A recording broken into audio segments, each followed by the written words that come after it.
These days, when you're trying to conceive, AMH, that hormone that we hear so much about, tends to be the most important thing and all the focus. And so much of what I do and hear from those members in my Hope Coaching program is often about AMH because that's what they're concerned about. And as you can see by this member's post in my program, it is something that we help often and are very capable of supporting and changing. But it's not always the most important thing that you need to be thinking about when you're thinking about your fertility. Today, I'm going to be talking about what you can do to get pregnant if you've got low AMH and how it's important, why it's important, and some tips that you can start utilizing right now to improve that number. So keep watching. My name is Dr. Marc Sklar, also known as the Fertility Expert, and I've been working with couples for over 19 years through my online coaching programs and right here in San Diego at my clinic. And AMH, especially in the last 10 years, is something that we spend a lot of time talking about and a lot of time supporting, which is why I am devoting this video to this important topic. Welcome back to this episode of Fertility TV. So AMH is such an important topic and one that I want to dive into for so many reasons, which I will do in just a moment. Before I do that, I do want to just remind all of you that December 9th is my last free live training of 2022, and I want you to join me for that. It's going to be the way that you can set up 2023 to work for you and not against you. We're going to be talking about fertility coaching and how valuable it is. AMH will be one topic that I will make sure to cover and address, in addition to answering your questions during that live training. So if you want to join me for that live training, and I know that you do, use the link in the description below to register and get the link on December 9th. Okay, so AMH. Why is AMH not as important as you think it is? And I know that's not what you thought I was going to start with. You thought I might start with, well, AMH is so important, it's one of the most important numbers, because that's all you hear. Whether you're going to your OBGYN or your fertility clinic in REI, they focus so much on this value of AMH. And the first thing that I want to say is your fertility is not one number or one value. You've probably heard me say this before. So yes, is AMH an important hormone to understand? Absolutely. Is it the only hormone you need to know? No. Do we need to also take a step back and understand all the other variables at play that could be influencing your fertility?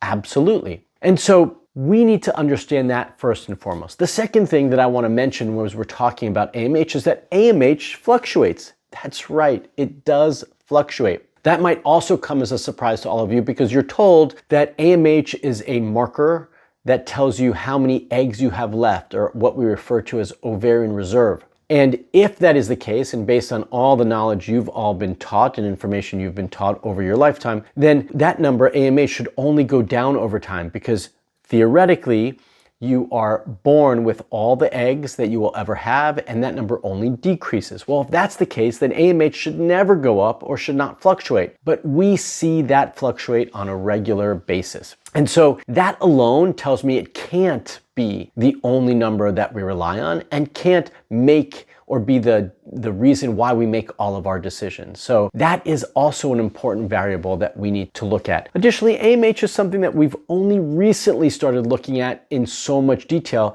And by recently, I mean in the last 10 years. So prior to that, we looked at a lot of other variables. So why ignore those other variables when we also have those to look at in addition to your AMH levels when we're making all of our fertility decisions? I also find that AMH is not the most accurate number for that reason that I just mentioned before, which is that it fluctuates. Also, I find that it's not accurate or can be different depending on the cycle day that you check it. So I like to check it early on in your cycle, so somewhere between day 1 and day 5, but often we have it checked at any other time of the cycle, and that could impact that number. And so when we have all these variables potentially impacting that number, that shows that it can fluctuate, it's inaccurate, and maybe it just doesn't tell us everything that we think it should tell us. So AMH is an important number that we need to know, but again, we can't rely on it solely to impact and make all of our decisions. In addition, when we're talking about AMH, I like to ask the question, how many children do you want? How many follicles are you trying to get? Because this also puts into perspective AMH. If you're not trying to have, and I don't mean to minimize this in any way, but if you're not trying to have a litter of children, how important is that actual number, right? Because if all we need is one good quality healthy egg to be fertilized and create a good quality embryo, do we really need that number to be so high that we worry so much about it and stress so much about it? It's just something I would ask you all to contemplate and think about as you gather this information. Because yes, again, it is important, but does it have to dictate everything we do? And I'm not one to make decisions based off of fear. And I feel like fear-based medicine is not something any of us should be practicing. We should just be looking at what is really in front of us and look at all the information at one time. And I also tend to be someone who's pretty optimistic and sees the glass half full. And so what can it mean for us in that vein, right? What does that mean if our AMH is on the lower side, but all the other variables look normal? So I want to expand on that just a little bit because I do think that this is something that needs a little bit more of an explanation. So how can you get pregnant with low AMH? The first thing is, as I just alluded to, I want you to focus on quality versus quantity. How many good quality eggs can we get versus how many eggs can we get? Like, we just want more in number, right? We tend to be a culture right now that more is better. But how about better quality versus having more of something? And I think that's an important concept to think about when we're talking about AMH and ovarian reserve. Additionally, how important really is your AMH if, okay, you have a regular menstrual cycle, you ovulate regularly, and all of that is normal, your other hormones are all okay? Do we really need to stress so much about AMH?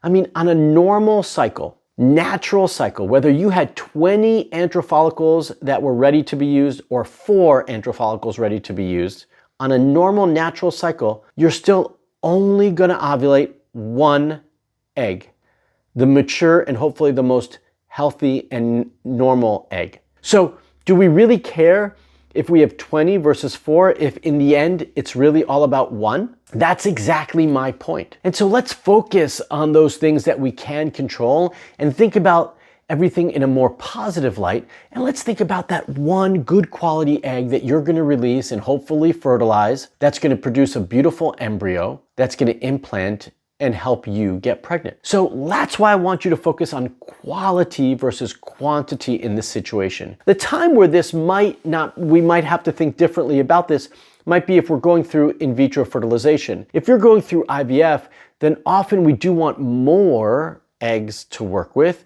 but we still don't need 20 and at that token compromising quality. So I would still rather have less with better quality during that time than more and compromise quality. And so I do want you to think about that and take that into perspective as you start to make your decisions. Hopefully this makes this process a little bit less stressful and allows you to focus on the things you can control versus the things you can't. I also want to think about AMH in a different light. AMH, or low AMH in this case, is a symptom of something. It is not the root issue. So then we have to look back and say, well, what is the root issue?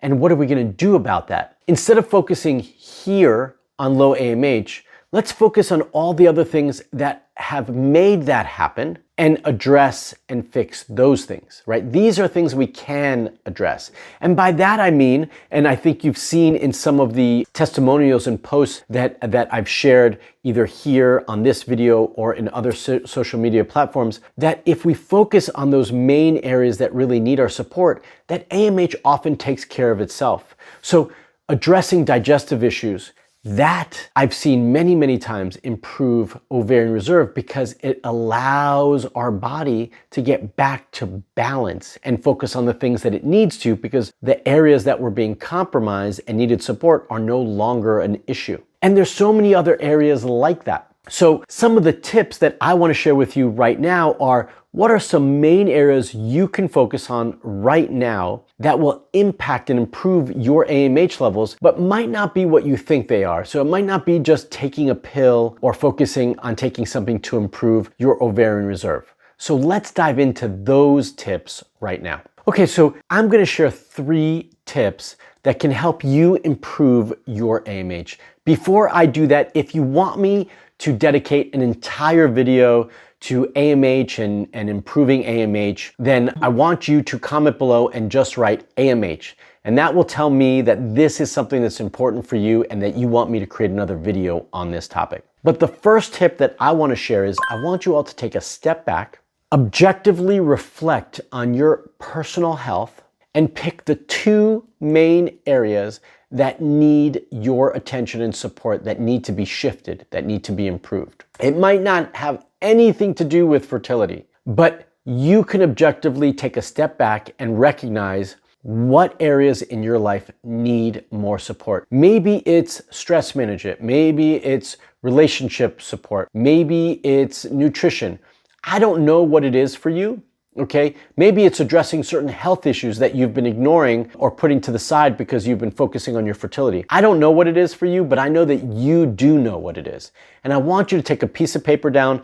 I want you to sit down in a quiet room and reflect on what those main areas are that truly need your support. And I want you to start to make a plan on how you're going to make changes to those areas right now. That is my first tip to improving your AMH, because that's going to free up your body's resources and energies to put towards your fertility and reproductive health. 2, the next biggest things that I see that could impact AMH levels are stress, which I know you've heard me say many times, so we do need to work on stress, and improved sleep. Your body rests, recovers, rejuvenates, and restores during your sleeping time. And you need good quality sleep, restful sleep for a good length of time. Minimum 7 hours, preferably 8, in a dark room where you can get good, excellent sleep. If you're not able to do that, that's what I want you to also focus on, making your sleep as good as it can be.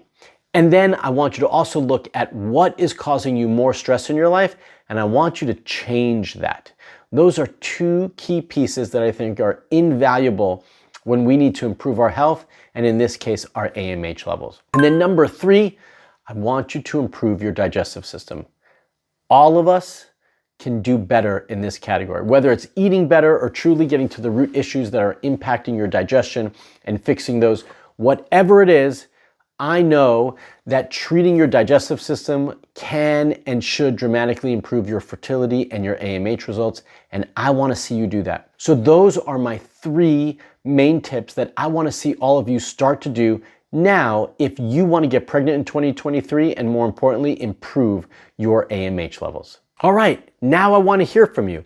Aside from commenting in the comment section AMH to let me know that you want more information on this topic, I also want to hear what you found valuable about this video. Comment below and let me know. And if you've got questions about AMH or your fertility, you can also leave those comments below as well. If you like this video, give me a thumbs up. If you're not already a subscriber to my YouTube channel, I want to see you subscribe, so hit that bell to subscribe and get notified when I put out a new video for all of you. And until the next video, stay fertile.